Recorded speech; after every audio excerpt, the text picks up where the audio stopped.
శరదృతువు ఆగమనంతో ప్రకృతి కొత్త అందాలను సంతరించుకుంటుంది. చల్లని గాలులు, స్వచ్ఛమైన ఆకాశం పండువెన్నెల మనసుకు ఆహ్లాదాన్ని కలిగిస్తాయి. ఈ పవిత్రమైన కాలంలోనే మనం అత్యంత వైభవంగా జరుపుకునే పండుగ శరన్నవరాత్రులు. జగన్నాథ అయిన పరాశక్తిని 9 రోజుల పాటు 9 రూపాల్లో ఆరాధించే ఈ ఉత్సవాలు మన జీవితాల్లోకి కొత్త వెలుగును, చైతన్యాన్ని తీసుకువస్తాయి. అయితే చాలామందికి అమ్మవారిని ఎలా పూజించాలి, ఏ నియమాలు పాటించాలి, ఏ మంత్రాలు చదవాలి అనే విషయాలపై ఎన్నో సందేహాలు ఉంటాయి. వాటన్నింటినీ నివృత్తి చేసుకొని ఆ జగన్మాత కృపకు సంపూర్ణంగా ప్రాప్తులయ్యే మార్గాలను ఈ వీడియోలో పూర్తిగా తెలుసుకుందాం. మన సాంప్రదాయంలో ప్రతి పండుగ వెనుక ఒక శాస్త్రీయ ఆధ్యాత్మిక కారణం ఉంటుంది. శరన్నవరాత్రులకు కూడా గొప్ప ప్రాముఖ్యత ఉంది. జ్యోతిష శాస్త్ర ప్రకారం నక్షత్రాలలో మొదటిదైన అశ్విని నక్షత్రంలో కూడిన మాస ఆశ్వయుజ మాసం. అందుకే ఈ కాలాన్ని ఒక కొత్త సంవత్సర ఆరంభంలా భావిస్తారు. జీవేమ శరద్దశతం నందామ శరద్దశతం అంటూ 100 శరత్కాలాలు ఆనందంగా జీవించాలని మన వేదాలు ఆశీర్వదిస్తున్నాయి. ఇంతటి ప్రాముఖ్యత కలిగిన ఈ శరత్కాలంలో మొదటి 9 రోజులు అమ్మవారిని ఆరాధించడం ద్వారా ఆ సంవత్సరానికి కావలసిన ఆధ్యాత్మిక శక్తిని మనం పొందుతాము.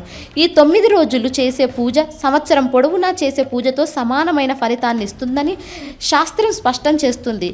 శరదృతువులో పగలు వేడిగా, రాత్రులు చల్లగా ఉండటం వంటి వాతావరణ మార్పుల వల్ల మన ఆరోగ్యంపై ప్రభావం పడుతుంది. వైరల్ జ్వరాలు, ఇతర అనారోగ్యాలు ప్రబలే అవకాశం ఎక్కువ. వీటిని మన పూర్వీకులు యమదష్ట్రికలు అంటే యముడి కోరలు అని పిలిచారు. ఈ కాలంలో చేసే అమ్మవారి ఉపాసన, వ్రతాలు, నియమబద్ధమైన ఆహారం మనలో రోగనిరోధక శక్తిని పెంచి ఈ అనారోగ్యాల బారి నుండి మనల్ని కాపాడుతాయి. అమ్మవారి ఆరాధన ఒక ఆధ్యాత్మిక కవచంలా పనిచేస్తుంది. ఇప్పుడు అమ్మవారి పూజా విధానం గురించి వివరంగా తెలుసుకుందాం. అమ్మవారిని పూజించడానికి అనేక మార్గాలు ఉన్నాయి. మన ధర్మంలో ఉన్న గొప్ప సౌలభ్యం యథాశక్తి, అంటే ఎవరి శక్తి, భక్తి, సమయం, సౌకర్యం మేరకు వారు ఆరాధన చేసుకోవచ్చు. ఆడంబరాల కన్నా ఆర్తితో చేసే పూజకే అమ్మవారు ప్రసన్నురాలవుతుంది. పూర్ణం నుండి వస్తున్న ఆనవాయితీ ప్రకారం కొందరు ఇళ్లలో పీఠాన్ని ఏర్పాటు చేసి దానిపై వస్త్రం పరిచి బియ్యం పోసి కలశ స్థాపన చేస్తారు. కలశంలో నీరు, సుగంధ ద్రవ్యాలు, నాణేలు వేసి మామిడి ఆకులు పెట్టి పైన కొబ్బరికాయను ఉంచుతారు. ఆ కలశంలోకి అమ్మవారిని ఆవాహన చేసి 9 రోజుల పాటు అత్యంత నియమనిష్టలతో పూజిస్తారు. ఉపాసన మార్గంలో ఉన్నవారు, గురుముఖంగా మంత్రదీక్ష తీసుకున్నవారు ఈ 9 రోజులు లలితా సహస్రనామం, దేవీ మహాత్మ్యం అంటే చండీ సప్తసతి వంటివి పారాయణం చేస్తూ శ్రీచక్రానికి విశేష పూజలు చేస్తారు. సువాసిని పూజ, బాల, కుమారి పూజ వంటివి నిర్వహిస్తారు. అందరికీ ఇంత దీక్షగా పూజించేంత సమయం, అవకాశం ఉండకపోవచ్చు. ఉద్యోగాలు, ఇతర పనుల వల్ల కుదరకపోవచ్చు. అలాంటివారు ఏమాత్రం నిరాశ చెందాల్సిన అవసరం లేదు. మీ ఇంట్లో ఉన్న అమ్మవారి ఫోటో లేదా చిన్న విగ్రహం ముందు రోజూ ఉదయం, సాయంత్రం దీపం వెలిగించండి. మీకు తెలిసిన పూజా విధానంలో పువ్వులు, పసుపు, కుంకుమలతో అమ్మవారిని అలంకరించి ధూపం, దీపం చూపించండి. వీలైన నైవేద్యం సమర్పించండి. అన్నిటికంటే ముఖ్యమైనవి భక్తి మరియు స్మరణ. మీరు ఏ పని చేసుకుంటున్నా మనసులో అమ్మా అని తలచుకోండి, స్తోత్రాలు వినండి. ఈ 9 రోజులు ఆ తల్లి ధ్యాసలో గడపడమే నిజమైన పూజ. అమ్మవారి అనుగ్రహం పొందడానికి ఇంతకంటే సులభమైన మార్గం లేదు. మన శాస్త్రాలు ఎప్పుడూ కఠినమైన నియమాలను విధించవు, ఎన్నో ప్రత్యామ్నాయ మార్గాలను కూడా చూపుతాయి. 9 రోజులు కుదరనివారు కనీసం చివరి 5 రోజులు అంటే పంచమీ తిథి నుంచి నవమి వరకు పూజ చెయ్యవచ్చు. అది సాధ్యం కాకపోతే అమ్మవారి జన్మ నక్షత్రమైన మూలా నక్షత్రం రోజు నుంచి నవమి వరకు 3 లేదా 4 రోజులు చెయ్యవచ్చు. అది కూడా కుదరకపోతే సప్తమి, అష్టమి, నవమి తిథులలో పూజ చెయ్యాలి. దీనినే త్రిరాత్ర వ్రతం అంటారు. ఇవేవీ కుదరని పక్షంలో కనీసం మహర్నవమి రోజైనా అమ్మవారిని భక్తితో పూజించడం చాలా ముఖ్యం. నవరాత్రులు ముగిసిన మరుసటి రోజు వచ్చే దశమి తిథిని విజయదశమి అంటాం. ఇది విజయానికి సంకేతం. ఆ రోజు సాయంత్రం విజయ ముహూర్తం అనే ఒక పవిత్రమైన ఘడియలు ఉంటాయి. ఆ సమయంలో శమీ వృక్షం, జమ్మి చెట్టు వద్ద అపరాజితాదేవిని పూజించడం మన సంప్రదాయం. జమ్మి చెట్టు ఆకులను బంగారంలా భావించి పెద్దలకు ఇచ్చి వారి ఆశీస్సులు తీసుకుంటారు. శ్రీరాముడు రావణునిపై యుద్ధానికి బయలుదేరింది, పాండవులు అజ్ఞాతవాసం ముగించి తమ ఆయుధాలను తిరిగి పొందింది కూడా ఈ విజయదశమి రోజే అని పురాణాలు చెబుతున్నాయి. ఏ పని మొదలుపెట్టినా విజయం చేకూరుతుందని నమ్మకం. ఈరోజు ఏ అలంకారం, నవదుర్గలలో ఏ అమ్మవారిని పూజించాలి అనే సందేహం చాలా మందిలో ఉంటుంది. నిజానికి శాస్త్రంలో ఫలానా రోజు ఫలానా దుర్గను పూజించాలని నిర్దిష్టంగా చెప్పలేదు. శైలపుత్రి, బ్రహ్మచారిణి, చంద్రఘంట ఇలా 9 దుర్గల రూపాలను దేవీ మహాత్మ్యంలోని కవచంలో పేర్కొన్నారు. ఈ 9 రూపాలు ఆ పరాశక్తి యొక్క వివిధ శక్తులకు ప్రతీకలు. ప్రతిరోజు ఈ 9 నామాలను స్మరించడం శ్రేయస్కరం.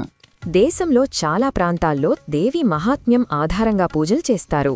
మధుకైఠబులనే రాక్షసులను సంహరించిన మహాకాళి, తమోగుణాన్ని జయించే శక్తి, మహిషాసురుడిని వధించిన మహాలక్ష్మి, రజోగుణాన్ని అదుపుచేసే శక్తి, శుంభనిశుంభులని అంతమొందించిన మహాసరస్వతి, సత్వగుణాన్ని, జ్ఞానాన్ని ప్రసాదించే శక్తి, ఈ 3 రూపాలనే ప్రధానంగా ఆరాధిస్తారు.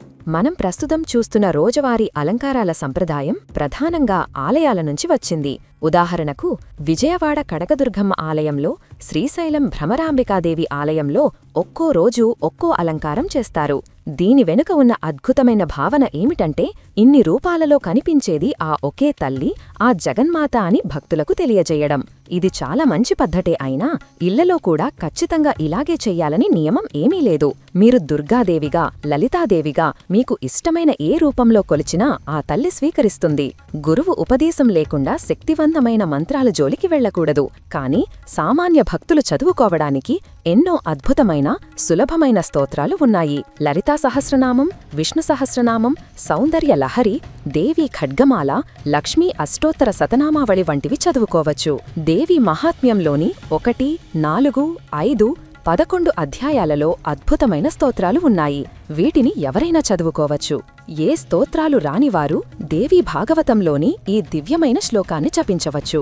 సర్వ చైతన్య రూపాంతాం ఆద్యాం విద్యాంచ ధీమహి బుద్ధిం యానః ప్రచోదయాత్. అర్థం, ఈ సృష్టిలోని అన్ని జీవులలో చైతన్య రూపంలో ఉన్న, సృష్టికి ఆదికారణమైన జ్ఞానస్వరూపిణి అయిన ఆ జగన్మాతను నేను మనసారా ధ్యానిస్తున్నాను. ఆ తల్లి మా అందరి బుద్ధులను సన్మార్గంలో ప్రేరేపించుగాక.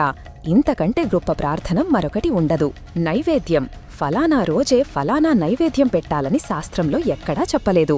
ఇవన్నీ మనం భక్తితో ఏర్పరచుకున్నవే. పులిహోర, దద్దోజనం, గారెలు, పరమాన్నం వంటివన్నీ అమ్మవారికి ఇష్టమైన సాత్విక ఆహారాలే. మీకు ఏది వీలైతే అది భక్తితో చేసి సమర్పించండి. ఏమీ చెయ్యలేని స్థితిలో పటిక బెల్లం, పండ్లు లేదా కొంచెం పాలు బెల్లంతో చేసిన పాయసం పెట్టినా ఆ తల్లి ఎంతో ఆనందంగా స్వీకరిస్తుంది. కుమారి పూజ. 2 నుంచి 9 సంవత్సరాలలోపు వయస్సున్న ఆడపిల్లలను అమ్మవారి స్వరూపంగా భావించి పూజించడమే కుమారి పూజ. ఈ 9 రోజుల్లో మీకు వీలైన ఏ రోజైనా ఈ పూజ చెయ్యవచ్చు. ఆ బాలికకు కొత్త బట్టలు పెట్టి, గంధం కుంకుమలతో అలంకరించి, భోజనం పెట్టి, తాంబూలం ఇచ్చి గౌరవించడం వల్ల సాక్షాత్తు ఆ బాలా త్రిపురసుందరిని పూజించిన ఫలితం దక్కుతుంది. వారాహి అమ్మవారి పూజ. వారాహి అమ్మవారు ఉగ్రదేవత కాదని, ఆమె భూమిని రక్షించిన వరాహస్వామి యొక్క శక్తి స్వరూపమని, క్రియాశక్తికి అధిదేవత అని అర్థం చేసుకోవాలి. భక్తితో ఆమె ఫోటోను ఇంట్లో పెట్టుకుని పూజించుకోవచ్చు. ఎలాంటి భయాలు, అపోహలు అవసరం లేదు. ఈ 9 రోజుల పూజలు, వ్రతాలు, ఉపవాసాల వెనుక ఉన్న అసలైన సందేశం అంతర్ముఖులను కావడం.